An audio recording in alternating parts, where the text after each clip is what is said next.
Bueno, y vamos a cambiar de tema. Estuvimos haciendo referencia al debate por el presupuesto 2019.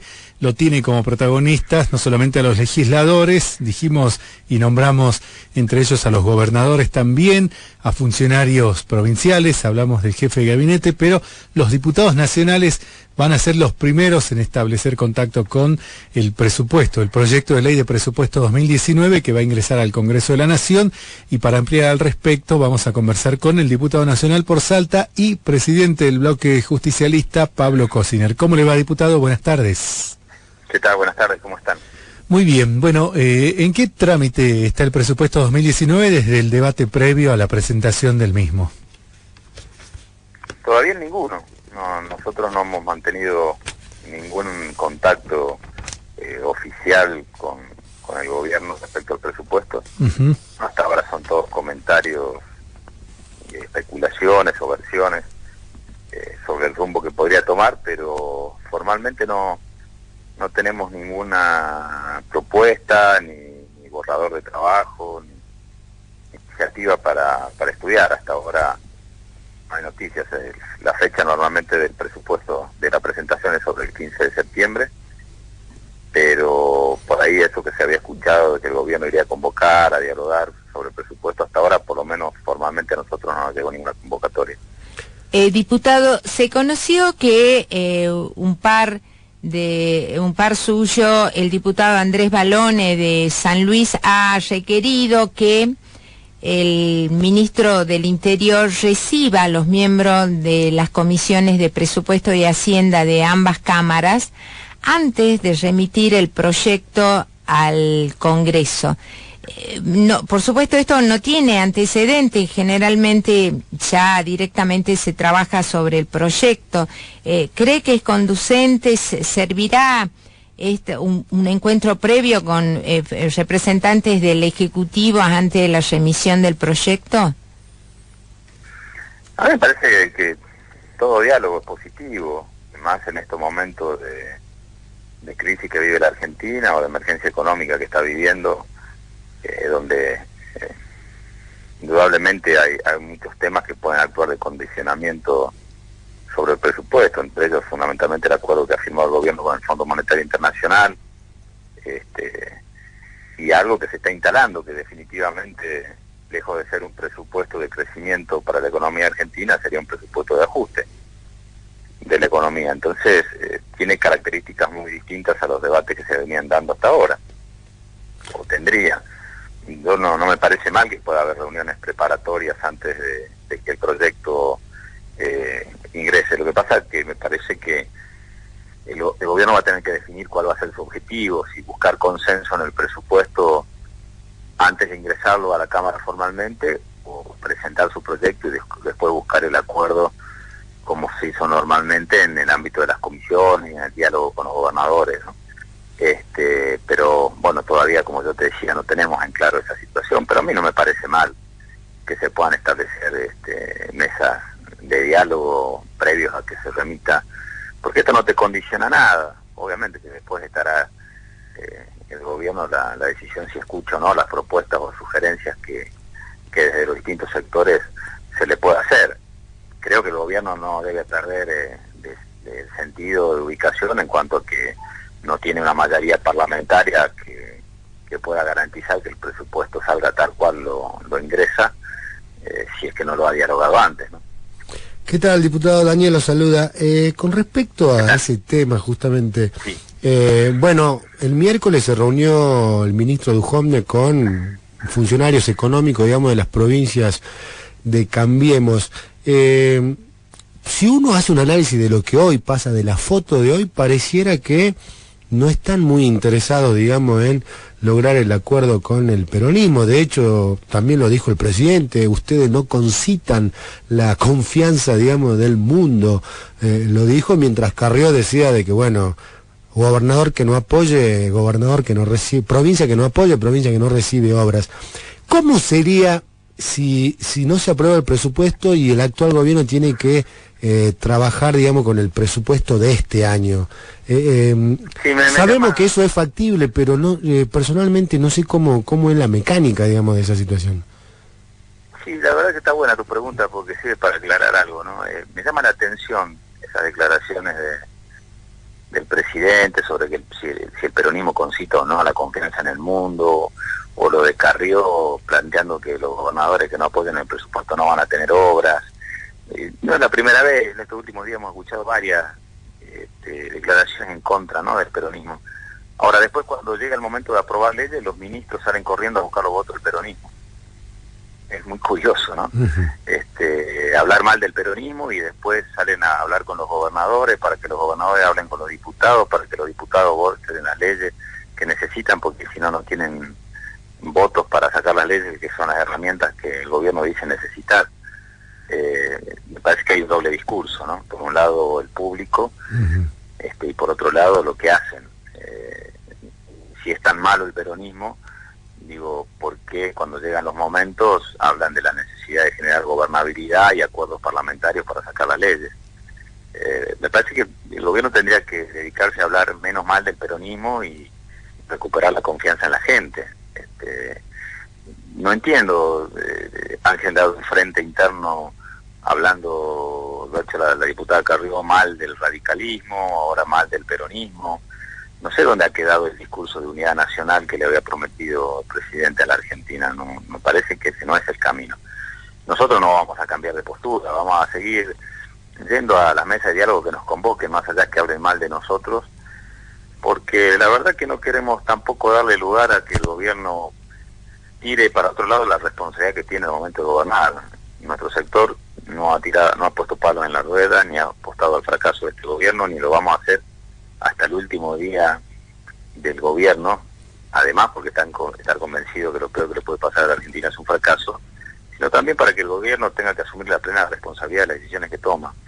Así que no encontrará en nosotros el recipiente en donde canalizar sus propios fracasos. De todas maneras, diputado, realmente hay una trama de interdependencia entre los gobiernos provinciales y el nacional muy fuerte, sin dudas. El nacional, en orden a que no tiene un sostén político suficiente en el Congreso para avanzar a ningún lado, y las provincias que están acorraladas por su situación deficitaria y su necesidad de recursos, cuando quien domina la bolsa es el gobierno nacional. Sí, pero está claro que hoy del déficit fiscal argentino las provincias solamente aportan menos de un punto del PBI y el Estado Nacional 7 puntos del PBI. Pero, con lo cual, hoy en la Argentina la situación mayor de déficit la tiene el Estado Nacional, no está. Perfecto, pero las provincias no tienen un peso, diputado, no, está bien, para llevar adelante las obras. ¿Por qué? Porque se cedió demasiado a un Ejecutivo Nacional que se quedó con la bolsa. Sí, eso fue paulatino y vos tenés razón en la historia de todas las gestiones, pero digamos la vocación nuestra de dialogar no tiene que ver con una cuestión de que porque necesitas los recursos, tiene que ver porque creo que lo que vos decís de un gobierno que no tenía mayoría parlamentaria ni gobierna la mayoría de las provincias, y una oposición que gobierna la mayoría de las provincias y es mayoría parlamentaria, obliga a esto, no por una cuestión de recursos, sino por una necesidad de funcionamiento. Ahora, me parece que el gobierno no lo termina de entender, porque si no es entendible esta situación que ustedes planteaban recién sobre esta última estrategia que está teniendo el gobierno nacional desde el discurso político, plantear agravios no solamente a la oposición, sino a sus propios socios políticos, ¿no?, como el radicalismo. Me parece que además de haber perdido la brújula económica, el gobierno hoy está perdiendo también la brújula política. Primero, el gobierno sustentó todas sus posibilidades políticas en alimentar o soy yo o retorna el kirchnerismo. Ahora, además de eso, agrega tensar relaciones con sus socios políticos principales, que es el radicalismo, y además con el sector de la oposición, que ha sido menos intransigente con ellos. Entonces es muy poco entendible hacia dónde va el rumbo político del gobierno. Hay también un desfinanciamiento muy fuerte de programas sociales. Los legisladores están intermediando, por ejemplo, en el caso del programa Intercosecha, sí, es uno de ellos. tampoco tienen demasiada suerte. No, por lo cual nosotros lo que estamos previendo es, nosotros tenemos un límite, ¿no? Como nosotros hacemos leyes y podemos programar hacia el futuro, no podemos cambiar el presente cuando gobierna el presidente Macri. Lo cierto que a pesar de todas las gestiones que se hicieron, hablando al ministro Triaca, a gente de segunda línea del Ministerio de Trabajo, en el Congreso, hasta ahora no logramos cambiar el rumbo de esta decisión de ajustar del gobierno nacional también en el programa Intercosecha.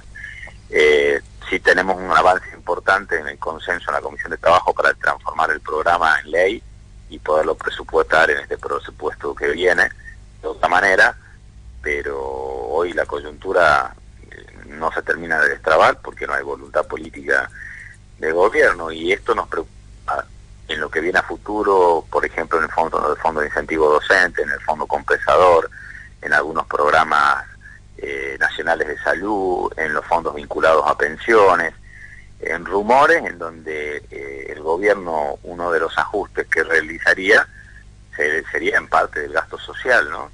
Y eso puede ser tremendo para la situación social de la Argentina. La última de parte mía, diputado, bueno, insisto con la pregunta. Yo creo que cuando Cristina Kirchner, si mal no recuerdo, gobernó sin que le aprobaran el presupuesto, usted estaba en la Cámara ya, ¿no? Bueno, no sé, entré para aprobar el presupuesto del... cuando yo ingresé fue diciembre del 2011, la Argentina había estado sin presupuesto en el 2011. O sea, yo ingresé, me acuerdo, y a los días nomás tuvimos que aprobar el presupuesto 2012. Pero todo el año ese había sido ejecutado con prórroga del presupuesto anterior, porque quien hoy gobierna, que entonces era oposición, no quiso votar el presupuesto. Bien. ¿Y eso tiene alguna dificultad extra? Bueno, con Cristina, ¿cuál sería, diputado, la dificultad? En realidad, la dificultad fundamental es de dar mayor nivel de discrecionalidad y primero que no es serio ante el contexto internacional, la relación con los mercados, las previsiones presupuestarias, tener un país donde vos tenés la prórroga del presupuesto, porque vos las nuevas incorporaciones, por mayor recaudación que tengas, las terminás manejando discrecionalmente. O sea, creo que el gobierno, no sé qué ir a hacer, pero si llega a tomar la decisión de prorrogar o buscar prorrogar el presupuesto de este año, tiene que ver con repetir nominalmente las partidas, y ante una inflación del 30% te terminás ahorrando el 30%. Es un ajuste encubierto, pero desde la transparencia y desde lo serio, desde la institucionalidad, no es bueno, porque además genera la dificultad a las provincias de poder diagramar sus propios presupuestos. Yo creo que como señal del Congreso no es buena, en la medida de que quien gobierna facilite el debate. Ahora, si el que gobierna no facilita el debate para aprobar el presupuesto, bueno, ya las consecuencias de prorrogar el presupuesto no son de la oposición, ¿no? Pero en ese momento el gobierno nacional en el año 2010 remitió el presupuesto, y durante todo el 2011 quien era oposición, pero que era en mayoría, ¿te acordás de esta historia del Grupo A, Grupo B? No lo aprobó nunca el presupuesto, ni aceptó puntos de negociación, entonces tuvo que prorrogarse el presupuesto 2010 para el 2011. Realmente son momentos de mucha tensión y con desfinanciamiento. Creo que tampoco es buena esa mezcla, ¿no? No. Mira, yo ayer justamente estuve invitado por la Cámara Argentina de la Construcción en una jornada sobre el tema de los desafíos de la gestión de las pymes y el tema de ley pyme, y con un sector muy puntual, que es la pyme vinculada a la construcción. Hoy todas las pymes vinculadas a la construcción, lo hablábamos ayer, tienen una dependencia arriba del 80% de la obra pública. Esto quiere decir que hay casi nula actividad privada. Si la idea del gobierno es ajustar en materia de obras públicas, te darás cuenta que el futuro que se viene es muy complicado. Se van a entrar a desfinanciar todas las actividades. Hoy una pyme que genera entre el 80 y el 90% del empleo de la Argentina no tiene financiamiento, porque el financiamiento está entre el 60% aproximadamente. No tiene cómo descontar cheques. CAME ha reconocido esta semana que ha caído las ventas general promedio del 5% en el último mes. Entonces, ayer leían, creo que fue ayer, en el diario El Tribuno, uno de los referentes de la Unión Industrial decir que de aquí hacia el futuro va a haber pérdida de empleo en goteo. CAME, Unión Industrial, son sectores que no tienen que ver con una coyuntura partidaria, son organizaciones muy respetables, y son ellas las que están planteando el futuro complicado en la Argentina si no hay un cambio de matriz económica, ¿no? La administración en época de crisis con políticas ortodoxas de la economía ha fracasado en todos los lugares del mundo, incluso en Argentina. Sin embargo, el gobierno sigue insistiendo en lo mismo. Y bueno, ojalá que el gobierno pueda encontrar el cambio de rumbo, si no, esto que anunció Duhovne y el mismo Marcos Peña, de 3 a 6 meses de políticas recesivas, va a ser muy complicada la situación en la Argentina, más de lo que es hoy. Diputado Cosinier, le agradecemos su tiempo. No, muchas gracias a ustedes. Hasta luego. Hasta luego.